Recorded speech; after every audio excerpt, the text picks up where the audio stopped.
Today's CESI Inside with a topic, how could I say, being a teacher today, torn apart between the responsibility to teach, to transmit knowledge, to transmit fundamental values and rights on the one hand, and on the other hand, being confronted with almost daily violence and threats and offenses. And I would like to welcome here today Kelly Bolzenbroek, young teacher from the Netherlands, from the trade union CNB.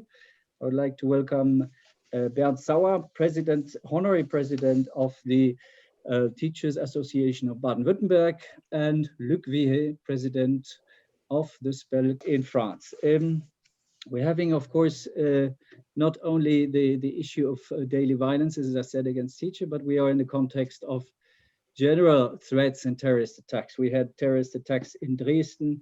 We had, at the end of October, a terrorist attack in Nice. And we had just recently Vienna, as you know. And of course, as teachers, the worst was probably also the beheading of the French teacher, Samuel Paty. And I would like to start with you, Kelly. What, against this background, against all these challenges you're facing, do you think as a teacher, as a young teacher, as a female teacher, but also as a citizen? The challenge, you mean? The challenge as a teacher? I think it's quite challenging because you want to talk to students about all the things that are happening in the world, but they're sometimes quite sensitive topics and you do not often know how to handle these things. So one of the most important things I think we need as teachers is schooling, training, like how do you talk about these things? Because not talking about them is not an option, in my opinion. Bernd, what are your impressions from Germany? Well, we were shocked when we learned about, especially the beheading of our colleague Samuel Paty near Paris. But as you said, it was not the only criminal and violent act. Thinking of all our teachers, of the hundreds of thousands, it is really unacceptable. And we have to discuss measures also from the political side, to protect our young people, because all they do is they convey to their pupils our basic European values, among them, of course, the freedom of expression. And it is completely unacceptable that somebody doing this in the process of teaching our basic values is at nighttime beheaded by fanatic Islamist. We cannot accept it, and I do not. Because what always happens is that people react shocked and everything. Everybody says we are shocked, and so. But a couple of days later, it somehow seems not forgotten, but pushed aside and not taken so seriously anymore. In this case, I do not accept this. I request there are clear concepts by the politicians. Look, you as a French citizen, as a teacher, I remember we spoke already about it, but your emotions were very deep and probably your outrage too. Yes, the shock in France was absolutely terrible. Mainly for one reason, because people realize that teaching is not only a job that's getting more and more difficult. Teaching can also be deadly. People realized that, and it was a real shock. Still this morning, I read a collective letter to our Minister of Education. Teachers get now afraid of going to work. And this is a novelty. It never happened before. School was always considered as a word apart, as a word for itself, though, of course, having an important place in the society. Teaching is supposed to prepare the young generation to a future world of freedom, of liberty, of welfare, if possible. This unacceptable assassination, because it is an assassination, created such a shock in France and particularly among the teaching profession, that lots of people are wondering now, what am I going to do? What am I here for? All my life, all my career, I fought for liberty, but first of all, for respect. And this got partly destroyed. Nevertheless, we still are confident in future. We still want to go on fighting. We still want to go on teaching liberty, teaching respect, teaching one fundamental fact, that each human being is different from his neighbor, from other human beings. And this has absolutely to be respected. So on one side, anxiety, fear. On the other side, still, we believe that future can be better. Kelly, Luc was speaking of being afraid. He was speaking of the future. He was speaking of respect. Would you still, if you had the choice, become a teacher again? Yes, without a doubt. I still think it's such an important profession, and we have such an important role.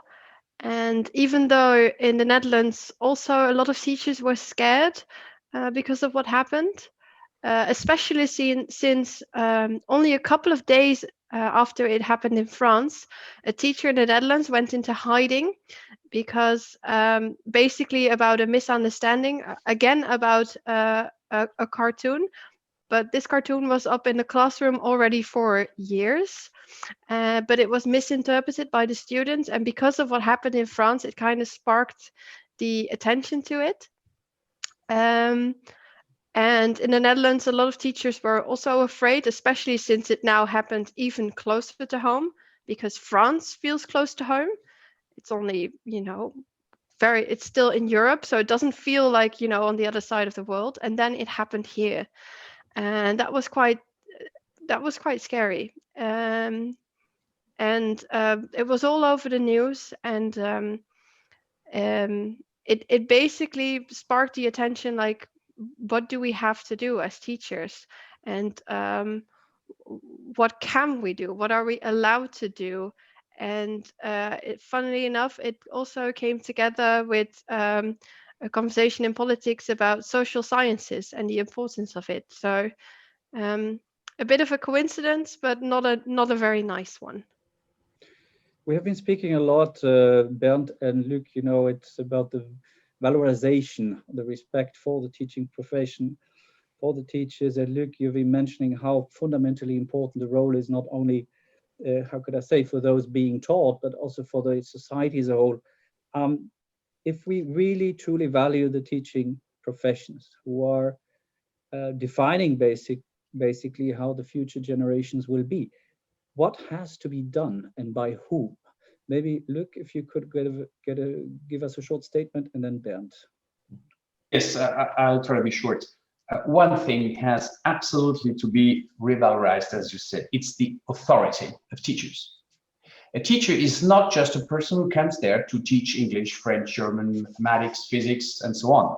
No, a teacher is much more than that. A teacher is, I just said it before, a person who is supposed to prepare our young generation to insert themselves in the society of tomorrow. So the first thing is to restore the authority of the teacher.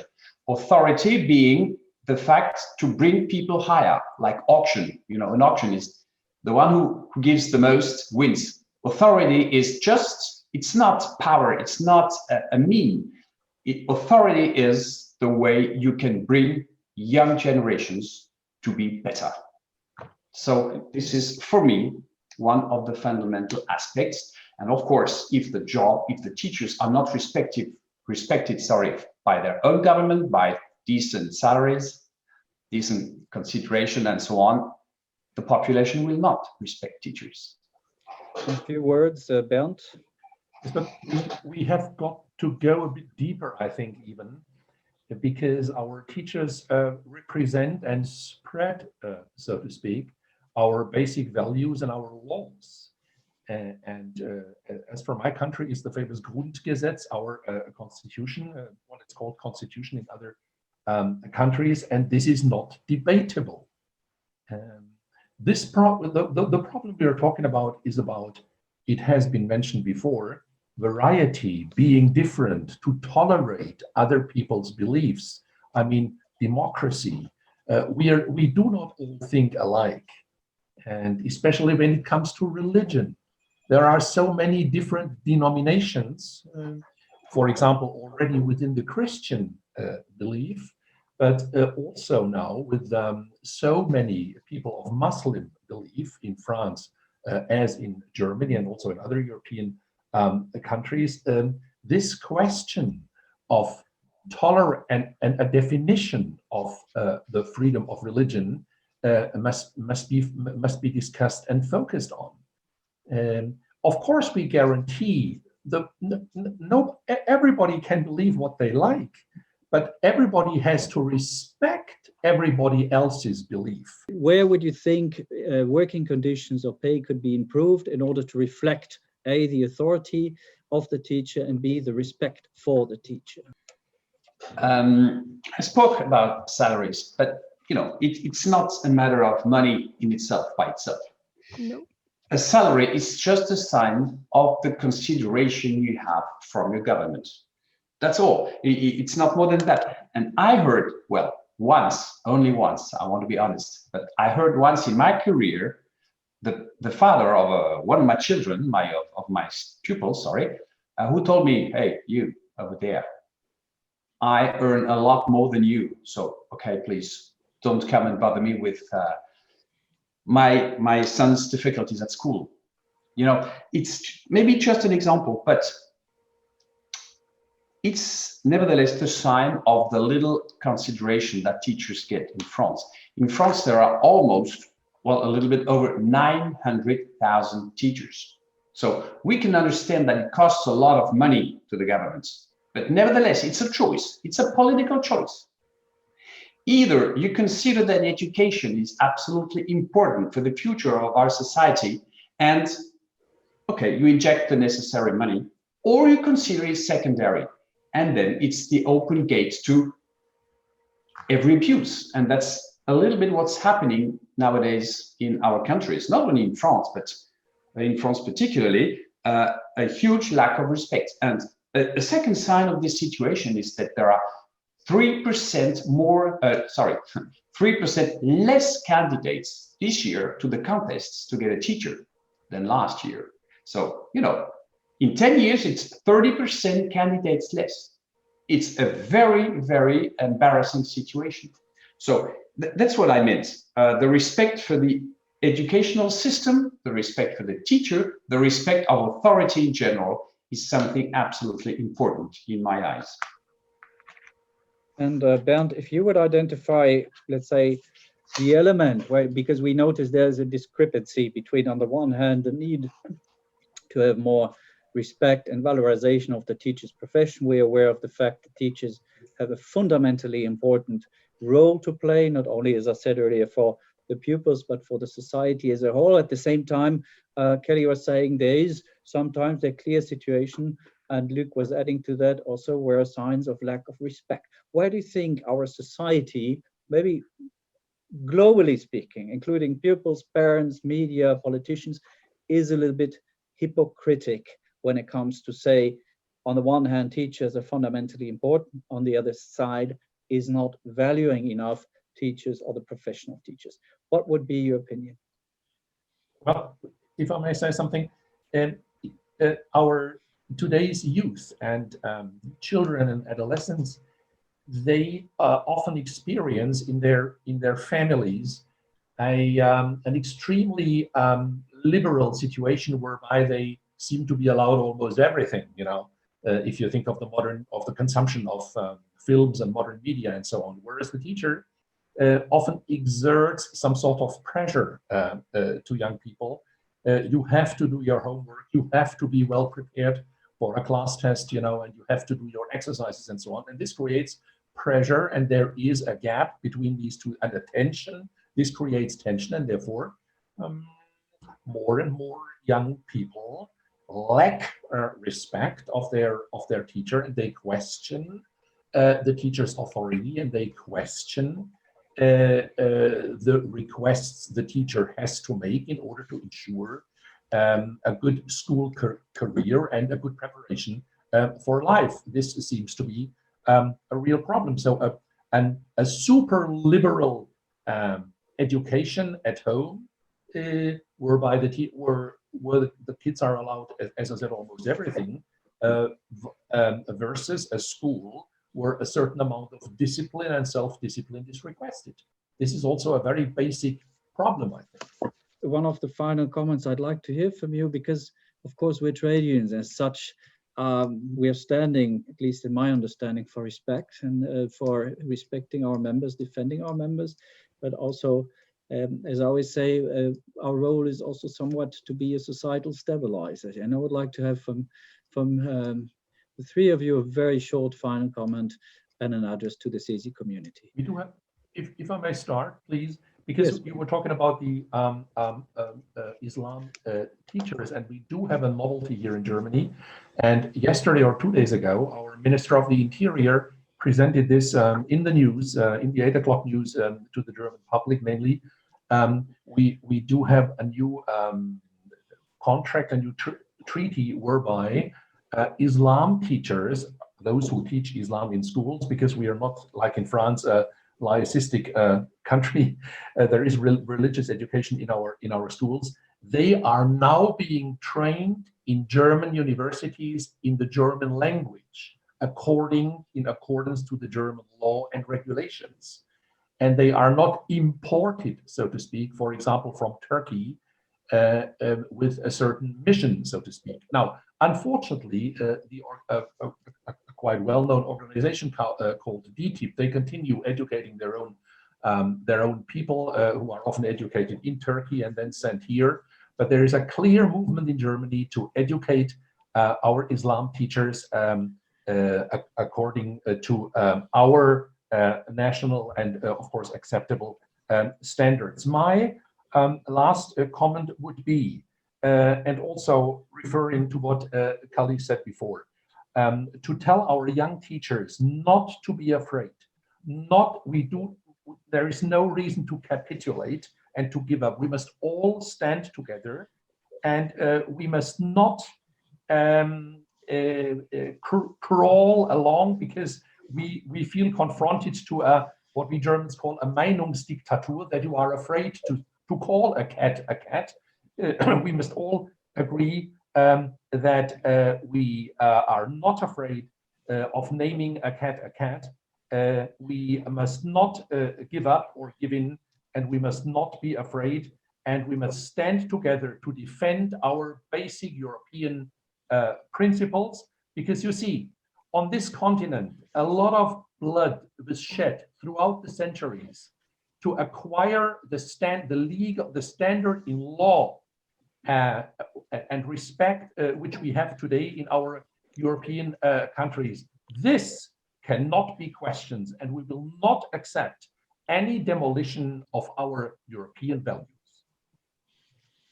Luc? Thank Kelly for having said that school should be a safe place. This is absolutely fundamental. But school must also be a free place, a place of liberty.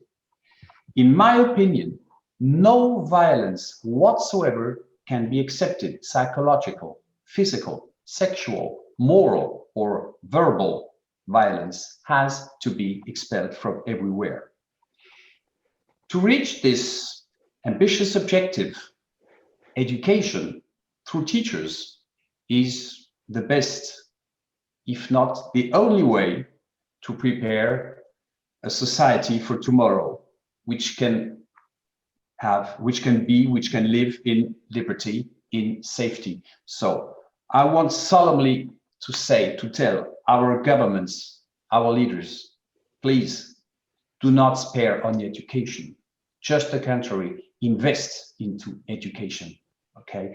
A famous French poet said, if you open a school, you will close a prison. This was Victor Hugo, who everybody knows. But I deeply believe in this. Open a school, you will close a prison. Ellie?